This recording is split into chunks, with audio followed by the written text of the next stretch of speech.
নেত্রকোনার কেন্দ্রীয় উপজেলা অবৈধ খাল খননের প্রতিবাদে বীর মাইজহাটি গ্রামবাসী অবস্থান কর্মসূচি পালন করেছে। বিস্তারিত দেখুন কোহিনুর আলমের পাঠানো তথ্য ভিডিওতে। রবিবার দুপুরে উপজেলা পরিষদ চত্বরে এই কর্মসূচি শেষে উপজেলা নির্বাহী অফিসার ইমদাদুল হক তালুকদারের কাছে স্মারকলিপি প্রদান করেন তারা। ভুক্তভোগী কৃষকরা অভিযোগ করে বলেন, ব্যক্তি মালিকানাধীন কৃষি জমি ও বেড়িবাঁধ কেটে অবৈধভাবে খাল খনন করা হয়েছে।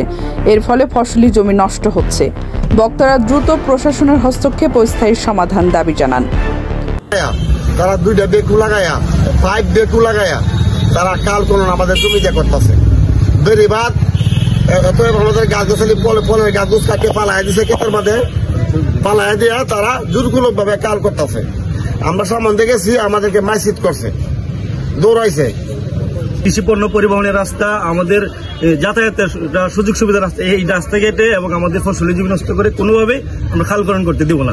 এটা কিছু আমাদের এলাকারও দাবি, আমাদের গ্রামের দাবি। এটা পার্শ্ববর্তী গ্রামের কিছু লোক তারা মানে ভিন্ন পন্থা অবলম্বন করে জোরপূর্বক ভাবে জমি দখল করবে, এগুলো আমরা কখনোই মেনে নিতে পারবো না, আমরা দিব না। এটা আমি সেনাবাহিনী warrant officer retired Asad Abdul Salam, গ্রাম বীরবাজাটি, উপজেলা কেন্দ্র, জেলা নেত্রকোনা।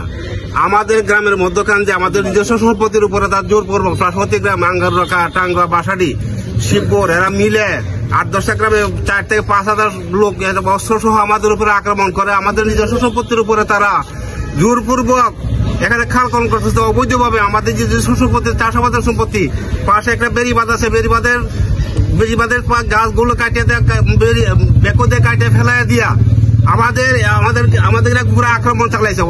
তারা আরো বলেন, গত 20 আগস্ট জোর করে যে জমি খনন করা হয়েছিল তা দ্রুত ভরাট করতে হবে। অবস্থানে ভুক্তভোগী আব্দুল হালিম খোকন, মুস্তাফিজুর রহমান, অবসরপ্রাপ্ত army warrant officer Abdul Salam সহ অনেকে বক্তব্য রাখেন। এ সময় শতাধিক এলাকাবাসী উপস্থিত ছিলেন।